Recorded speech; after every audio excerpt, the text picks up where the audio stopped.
Hi, boys and girls. It's Tuesday, May 19th. Welcome back to our Read Aloud.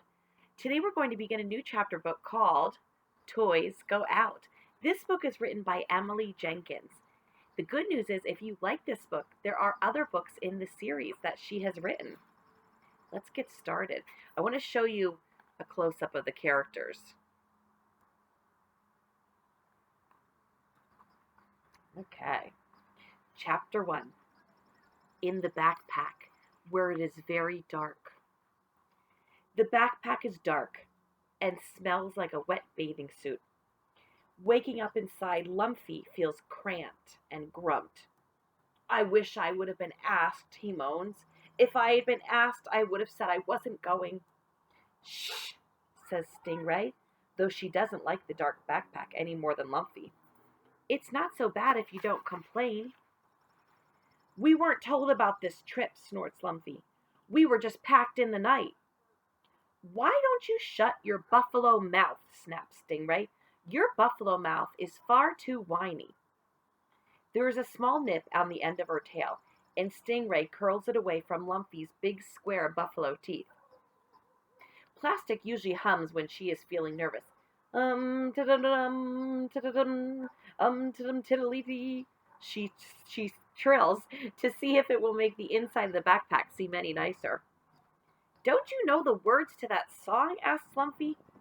There are no words, it's a hum, answers Plastic. No one says anything for a while after that. Does anyone know where we're going in here? Wonders Lumpy. Plastic does not.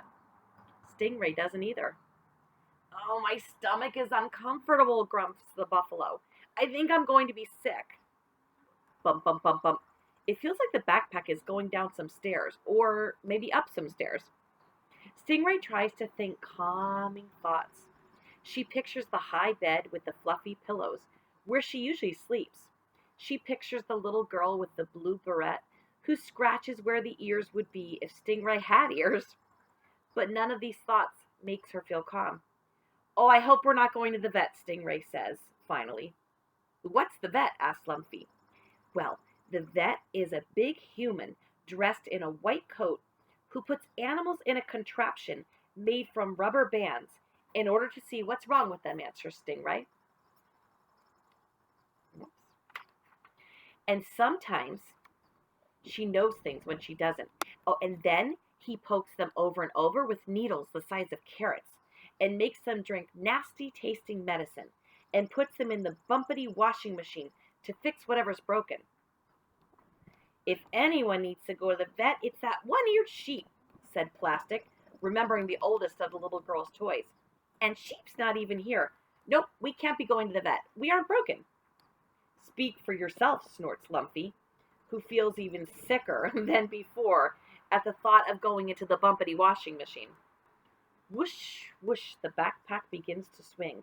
Back and forth, or maybe round and round. Oh, I hope we're not going to the zoo, moans Stingray.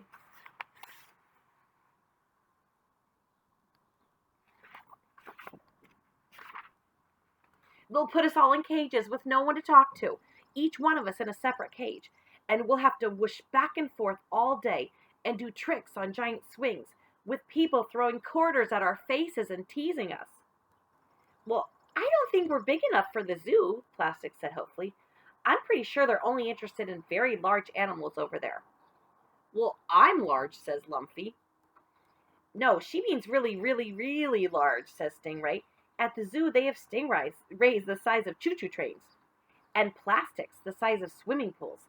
Zoo buffaloes would never be able to fit in a backpack. They eat backpacks for lunch, those buffaloes. Is that true? Lumpy asked, but nobody answered him. Plunk. The backpack is thrown onto the ground. Or maybe into a trash can. Or onto a garbage truck. Oh, we might be going to the dump, cries Stingray. We'll be tossed into a pile of old green beans and sour milk cartons because the little girl doesn't love us anymore. And it will be icy cold all the time and full of garbage-eating sharks, and it's going to smell like throw-up. I don't think so, soothes Plastic. I'll be forced to sleep on a slimy bit of used paper bags instead of on the big high bed with fluffy pillows, continues Stingray.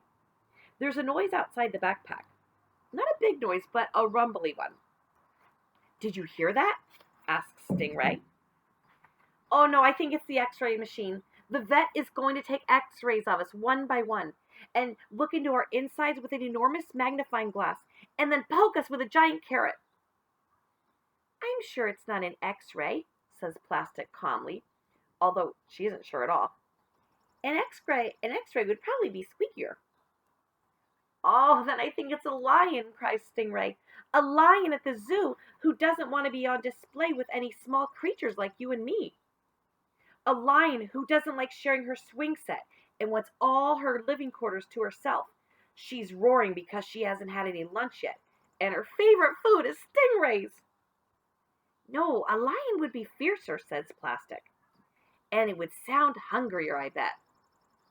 Maybe it's a giant buffalo, suggests Lumpy. Oh, maybe it's a dump truck, squeals Stingray. A big orange dump truck tipping out piles of rotten groceries on top of us and trapping us with the garbage-eating sharks and that throw-up smell.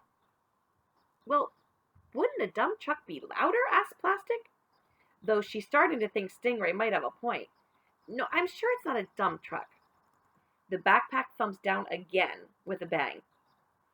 Oh, I would like to be warned, moans Lumpy. Sudden bumps make everything worse than it already is. The backpack opens. The rumbly noise gets louder. And the light is very bright. So bright that Stingray, Plastic, and Lumpy have to squinch up their eyes and take deep breaths before they can see where they are. A pair of warm arms takes them out of the dark, wet bathing suit smell altogether. The three toys look around.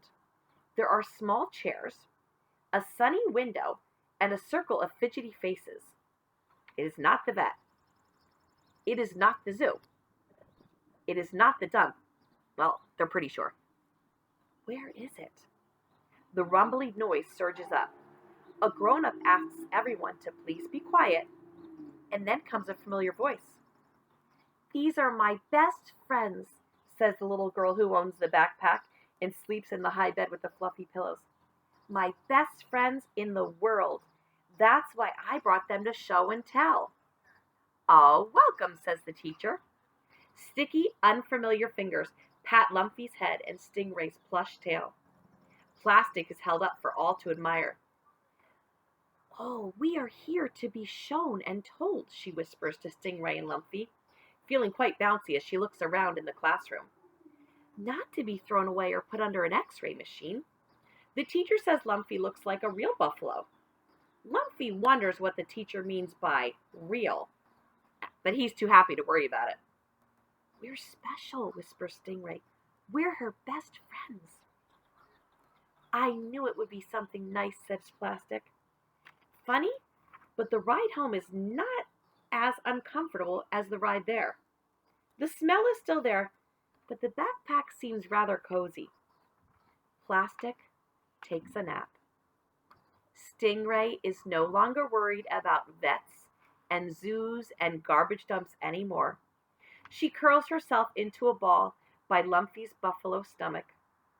The little girl loves us, she tells him. I knew it all along, really. I just didn't want to say.